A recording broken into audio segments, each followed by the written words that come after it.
இன்றைக்கி வந்து திண்டுக்கல் மாவட்டத்தினுடைய பொறுப்பு அமைச்சர் மாண்புமிகு மதுவிலக்கு மற்றும் ஆயத்தீர்வைத்துறை அமைச்சர் திரு விக்னேஷ் அவர்களுடைய தலைமையில் மாவட்ட ஆட்சித்தலைவர் நாடாளுமன்ற உறுப்பினர்கள் முன்னிலையில் இன்றைக்கி திண்டுக்கல் மாவட்டத்தை பொறுத்த வரைக்கும் ஆய்வு கூட்டம் நடைபெற்றது.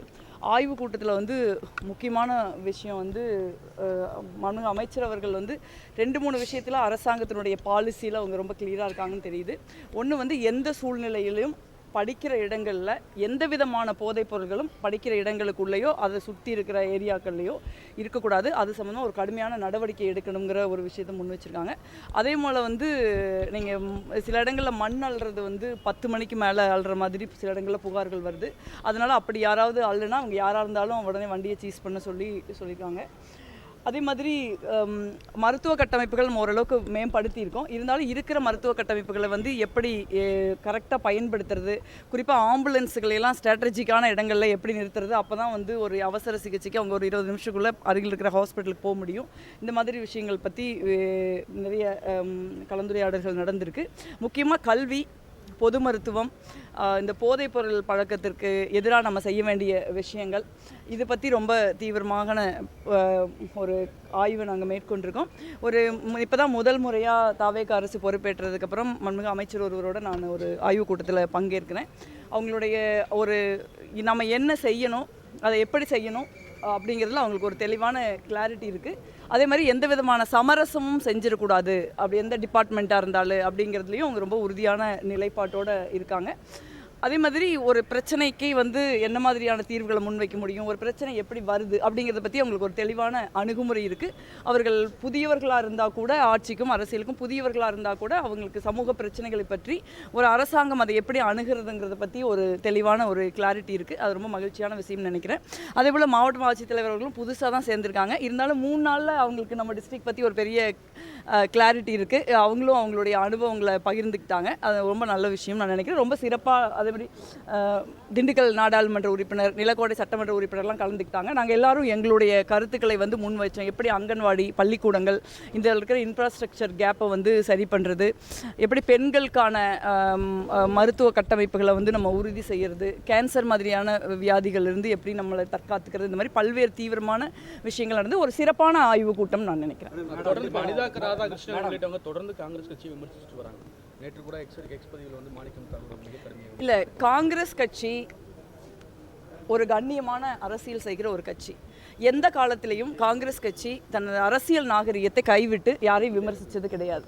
கூட்டணியில் இருக்க வரைக்கும் வந்து காங்கிரஸ் கட்சியும் தலைவர் ராகுல் காந்தி அவர்களையும் ஆகா ஓகோன்னு புகழ்கிறதும், நாங்கள் கூட்டணியில் இல்லை அப்படிங்கிறதுனால எங்களை மிக மோசமாக விமர்சிக்கிறதும் சரியல்லைன்னு நான் நினைக்கிறேன்.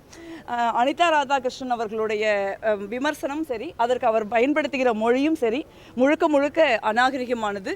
இது வந்து இதை வந்து திராவிட முன்னேற்ற கழகத்தின் தலைவர் முன்னாள் முதலமைச்சர் அவர்கள் இதை தடுத்து நிறுத்தணும்னு நினைக்கிறேன். இது காங்கிரஸ் கட்சி மீதான விமர்சனமாக மட்டும் பார்க்க முடியாது.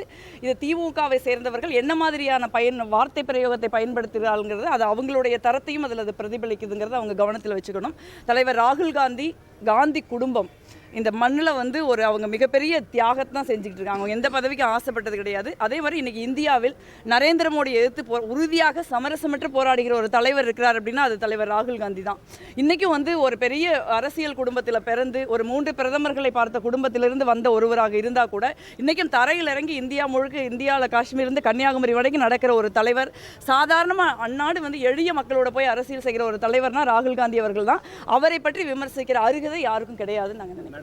இந்திய கூட்டணி திருமாவளவன் காங்கிரஸ் கட்சியின் நிலைப்பாடுகள் விரும்பத்தக்கதல்ல. சமீபத்தில் நடந்த தேர்தலில் வந்து காங்கிரஸ், மார்க்சிஸ்ட், திரிணாமுல் பலகீனம் அடைந்திருக்கு. காங்கிரஸ் தன்னுடைய நிலைப்பாட்டை வந்து மாற்றிக்கொள்ளணும் அப்படின்னு சொல்லி இல்லை, திருமாவளவன் வந்து எங்கள் கூட்டணியில் இருக்கிற ஒரு முக்கியமான தலைவர். அவர் சொல்கிற விமர்சனங்கள் ஆக்கப்பூர்வமாக இருக்கிற பட்சத்தில் நாங்கள் மிக நிச்சயமாக அதை பற்றி யோசிப்போம். ஆனால் எங்களை பொறுத்த வரைக்கும் வந்து நாங்கள் வந்து கூட்டணிகளுக்கு 22 வருஷம் நாங்கள் திமுகவோட கூட்டணியில் இருந்திருக்கோம். திமுக வந்து அவங்களுக்கு அதிகாரத்தில் வந்து நீங்கள் போதுமான பெரும்பான்மை இல்லாதப்போ கூட எந்த விதமான நிபந்தனையும் இல்லாமல் காங்கிரஸ் கட்சி 5 ஆண்டு காலம் அவங்களுக்கு ஆதரவு கொடுத்துருக்கு. நீண்ட காலம் வந்து நாங்கள் வந்து என்றைக்குமே வந்து அவங்க ஆட்சியில் இருக்கிறப்பவும் சரி, ஆட்சியில் இல்லாதப்பவும் சரி அவங்களோட நாங்கள் நின்றுருக்கோம். இன்றைக்கு வந்து ஒரு காலத்தின் கட்டாயம் இருக்குது. நீங்கள் வந்து ஒரு பாரதிய ஜனதா கட்சி பின்வாசல் வழியாக ஒரு மக்களால் தேர்ந்தெடுக்கப்பட்ட ஒரு முதலமைச்சரை, ஒரு அரசை அமைக்க விடாமல் செஞ்சுட்டு அதற்கு பின்னாடி வந்து அவங்க வந்து கவர்னர் ஆட்சி கொண்டு வர ஒரு சூழல்ல தமிழ்நாட்டு மக்களுடைய தீர்ப்பை வந்து நடைமுறைப்படுத்த வேண்டிய வரலாற்று கடமை எல்லா அரசியல் கட்சிகளும் இருக்கு. அது காங்கிரஸ் கட்சிக்கும் இருக்கு. அதை தான் நம்ம செஞ்சோம். அதே மாதிரி அரசியலில் ஒரு ஒரு கூட்டணினா அப்படியே போய் நம்ம 500 வருஷத்துக்கு இருக்க முடியாது. காலச்சூழல்கள், அரசியல் நிலைப்பாடுகள், ஒரு ஒரு ஒரு தமிழ்நாடு மாதிரி மாநிலங்கள் ஏற்படுகிற ஒரு நெருக்கடி, இதெல்லாம் தான் ஒரு கட்சி ஒரு கட்சி அரசியலில் கூட்டணியில் இருக்குமா இல்லையாங்கிறத தீர்மானிக்க முடியும். திராவிட முன்னேற்ற கழகம் ஒரு 50-60 ஆண்டு கால கட்சி. இதெல்லாம் அரசியல் அவங்களுக்கு தெரியாத விஷயம் கிடையாது. ஸோ அவர்கள் வந்து தோல்வி அடைந்திருக்கிறார்கள். இந்த கூட்டணியில் நாங்களும் இருந்திருக்கோம். அந்த தோல்வி எங்களுக்கும் பொருந்தும். அதை பற்றி எங்களுக்கு வந்து வருத்தம் இருக்குது. ஆனால் வந்து தொடர்ந்து வந்து ஒரு அநாகரிகமான வார்த்தைகளை பயன்படுத்தி காங்கிரஸ் கட்சியை விமர்சிப்பது, தலைவர் ராகுல் காந்தி அவர்களை விமர்சிப்பது எங்களுக்கு ஏற்புடையது அல்ல. அதை வந்து அவங்க வந்து ஒரு நீண்ட கால கூட்டணிங்கிறது இருந்திருக்கு. அவங்க இந்தியா கூட்டணியில் இருந்திருக்காங்க. இப்போவும் அவங்க இந்த இந்தியா கூட்டணியில் இருக்கணும்னு நாங்களாம் நினைக்கிறோம். பலமுறை அதை நாங்கள் வெளிப்படுத்தியிருக்கோம். அதே மாதிரி அவர்கள் வந்து உடனடியாக வந்து போய் ஒரு கடிதம் கொடுத்து, நான் இந்தியா கூட்டணியில் இல்லை, நான் எங்களை வந்து இருக்கையை மாற்றி அமையுங்கள் அப்படின்னு சொல்கிறதெல்லாம் எங்களுக்கு வருத்தம் இருக்குது. ஆனால் வந்து நீங்கள் வந்து ஒரு அரசியல் நிலைப்பாட்டில் ஒரு நாகரிகமான அரசியல் அணுகுமுறைங்கிறது ரொம்ப முக்கியம் நான் நினைக்கிறேன். ஒரு கட்சி எந்த நேரத்தில் என்ன மாதிரி முடிவுகளை எடுக்குதுங்கிறதுல மாற்று கருத்துக்கள் இருக்கலாம். அந்த மாற்று கருத்துக்கள் ஏற்புடையதாக கூட இருக்கலாம்.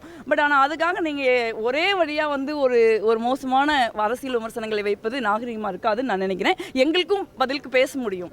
ஆனால் வந்து நீண்டகால கூட்டணியோட ஒரு மரியாதை கருதி, குறிப்பாக திராவிட முன்னேற்ற கழகத்தின் தலைவர் அவரே ஒரு தோல்வி அடைந்திருக்கிற ஒரு சூழ்நிலையில் மிக மட்டமான விமர்சனங்களை நாங்கள் வைக்க மாட்டோம். எங்களுக்கு அந்த மாதிரி பழக்கமும் கிடையாது. இந்திய கூட்டணிக்கு பின்னடைவு இல்லையா டிஎம்கே வெளியில போறது? இன்னும் எலெக்ஷனுக்கு 3 வருஷம் இருக்குது. நான் என்னை பொறுத்த வரைக்கும் நான் என்ன நினைக்கிறேன்னா, இது இந்தியா கூட்டணியோ காங்கிரஸ் கட்சியோ சம்மந்தப்பட்டது கிடையாது. இந்த நாடு சம்மந்தப்பட்டது. இப்போ நாளைக்கு நரேந்திர மோடி என்ன செஞ்சாருன்னு நம்ம பார்த்தோம். தமிழ்நாடு மாதிரி மாநிலங்களுக்கு அரசியல் பிரதிநிதித்துவத்தை நாடாளுமன்றத்தில் குறைச்சி அப்படியே நம்மளை வந்து ஒரு அரசியல் குரலற்றவர்களாக ஆக்கி நம்மளை வந்து இந்திய வரைபடத்திலிருந்து நீங்கள் இந்தியாவில் இருக்கிற தென்னிந்திய மாநிலங்கள், பஞ்சாப் உள்ளிட்ட மாநிலங்கள், வடகிழக்கு இந்திய மாநிலங்கள், காஷ்மீர் உள்ளிட்ட மாநிலங்களுக்கு நமக்கு எந்த பிரதிநிதித்துவமே இல்லாமல் பண்ணுறாரு. ஸோ நீங்கள் வந்து இந்த ஒரே மாதத்தில் 3 முறை சிலிண்டர் விலை ஏறி இருக்குது. இன்றைக்கி வந்து ஒரு மிகப்பெரிய வெளியுறவு கொள்கையில் ஒரு மிகப்பெரிய பின்னடைவை வந்து நம்ம சந்திச்சுக்கிட்டு இருக்கோம்.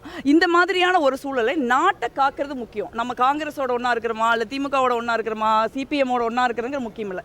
ஒவ்வொரு அரசியல் கட்சிக்கும், குறிப்பாக ஒவ்வொரு எதிர்கட்சிக்கும் நரேந்திர மோடி எதிர்த்து போராட வேண்டிய, நரேந்திர மோடி அரசாங்கத்தை ஆட்சியிலிருந்து அகற்ற வேண்டிய ஒரு வரலாற்று கடமை இருக்குது. அந்த கடமையை தான் செய்யணும். அப்போ எனக்கு இந்த கட்சி பிடிக்கல, அந்த கட்சி பிடிக்கலன்னு நம்ம சொல்லிக்கிட்டு இருக்க முடியாது. ஏன்னா மாநிலங்களில் நம்ம எதிர்த்து போட்டியிட வேண்டிய சூழல் இருக்கும். நீங்கள் இப்போ நடந்த கேரளா தேர்தலில் கேரளாவில் நாங்களும் காங்கிரஸ் கட்சியும் சிபிஎம்மும் கடுமையான ஒரு தேர்தலை நம்ம எதிர்கொண்டிருக்கோம். ஆனால் இன்றைக்கி நம்ம ஒரே மேடையில் தான் இருந்து நம்ம எதிர்கொள்ள வேண்டியிருக்கு. ஸோ எதிர்கட்சிகள் வந்து வலிமையாக இருக்கணும், உறுதியாக இருக்கணும். நம்ம நாட்டுக்காக வந்து நம்ம வந்து நம்மளுடைய விஷயங்கள், நமக்கு இருக்கிற விஷயங்கள்லாம் மறந்துட்டு அதில் நம்ம முன்னாடி நிற்கணும்னு நினைக்கிறேன்.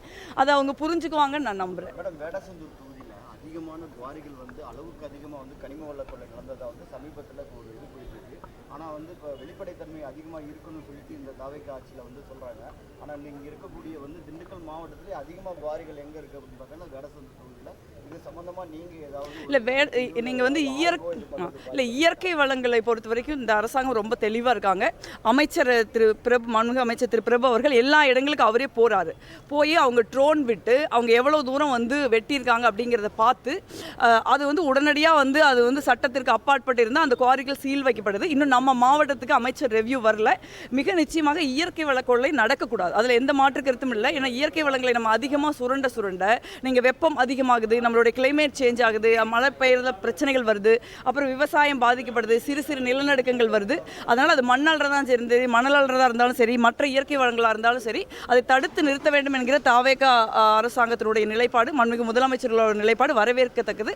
அது நிச்சயமாக வேடசந்தூர் தொகுதியிலும் அமல்படுத்தப்படும். தமிழக முதல்வர் முன்னாடி சொல்லியிருந்தாங்க, முன்னாள் தமிழக முதல்வர் வந்து 6 மாத காலங்கள் ஆட்சி நடக்கும்.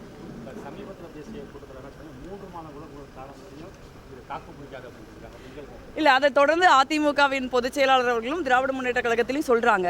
அது வந்து சரியல்லன்னு நான் நினைக்கிறேன். மக்கள் வந்து ஒரு கட்சிக்கு ஓட்டு போட்டிருக்காங்க, அவர் தான் முதலமைச்சராக வேண்டும் அப்படிங்கிறதுக்கு தெளிவாக வந்து அந்த கட்சிக்கு அதிக எண்ணிக்கையிலான சீட்டுகளை கொடுத்துருக்காங்க. ஒரு கூட்டணி ஆட்சி நடந்திருக்கு தமிழ்நாட்டில். ஒன்றும் கூட்டணி ஆட்சி புதுசல்ல. இதே திராவிட முன்னேற்ற கழகத்துக்கு நீங்கள் வந்து அவர்களுக்கு போதுமான எண்ணிக்கை இல்லாதப்ப காங்கிரஸ் கட்சி எந்த விதமான நிபந்தனையற்ற ஆதரவையும் கொடுத்து அவங்க 5 ஆண்டு காலம் ஆண்டிருக்காங்க. ஸோ ஒரு ஆட்சியில் இருக்கிற அரசாங்கத்தை வந்து நீங்கள் வந்து அவர்களுடைய செயல்பாடுகளின் மீது 6 மாதம் கழித்து நீங்கள் ஏதாவது விமர்சனங்கள் இருந்தால் வைங்க. ஆனால் அரசாங்கம் வந்து நடக்காது, அரசாங்கம் கவுந்து போயிடும் அப்படின்னு ஜோசியம் சொல்கிறதெல்லாம் வந்து ஒரு நீண்ட நெடிய பாரம்பரியம் உள்ள அரசியல் கட்சிகளுக்கோ அதன் தலைவர்களுக்கோ சரியானதுன்னு நான் நினைக்கல. இந்த ஆட்சி 5 ஆண்டு காலம் தொடரும். நீங்கள் வந்து காங்கிரஸ், சிபிஎம், சிபிஐ, விசிகே, முஸ்லீம் லீக் உள்ளிட்ட கட்சிகள் கொள்கை அடிப்படையில், தமிழ்நாட்டினுடைய நலன்களின் அடிப்படையில், தமிழ்நாட்டு மக்களுடைய தீர்ப்பின் அடிப்படையில் நாங்கள் அவங்களுக்கு ஆதரவு கொடுத்துருக்கோம். தொடர்ந்து 5 ஆண்டுகளுக்கு நாங்கள் அந்த ஆதரவை கொடுப்போம். 5 ஆண்டுகளுக்கு இந்த ஆட்சி வந்து மிக சிறப்பான ஒரு ஆட்சி தமிழ்நாட்டில் நடக்கும். மேடம், இந்த கூட்டத்தில் பார்த்தீங்கன்னா திமுக என்ன நினைக்கிறீங்க? உங்கள் மக்கள் பிரச்சனைகளை வந்து அழைப்பு விடுத்தேங்கிறாங்க, ஆனால் இவங்க வரல. இல்லை, அழைப்பு வந்து எல்லாருக்கும் போகும். இது ஒன்றும் புதுசு கிடையாது. நீங்கள் வந்து மெஜாரிட்டி இல்லை கூட்டணிகள் இருந்த காலத்திலேயே வந்து ஒரே கூட்டணிக்குள்ளே கூட வந்து நிறைய கூட்டங்களுக்கு வராமல் போயிருக்காங்க. அதெல்லாம் நாங்கள் கரூர்லேயே பார்த்துருக்கோம். இது வந்து ஒரு நடக்கிறது தான். பட் கொஞ்சம் நாள் போக போக வந்துடுவாங்கன்னு நினைக்கிறேன். அது இது வந்து பொது இடம் தானே, இது ஒன்றும் அரசியல் மேடை இல்லை. ஒரு எல்லாருக்குமான ஒரு விஷயம் தான். அவங்களையும் எம்எல்ஏக்கள் இருக்காங்க, அவங்களுக்கும் சொல்ல வேண்டிய விஷயங்கள் இருக்கும். நிச்சயமாக அரசாங்கம் வர்றப்ப நம்ம எல்லாரும் சேர்ந்து தான் செயல்படணும். பள்ளியில் பார்த்தீங்கன்னா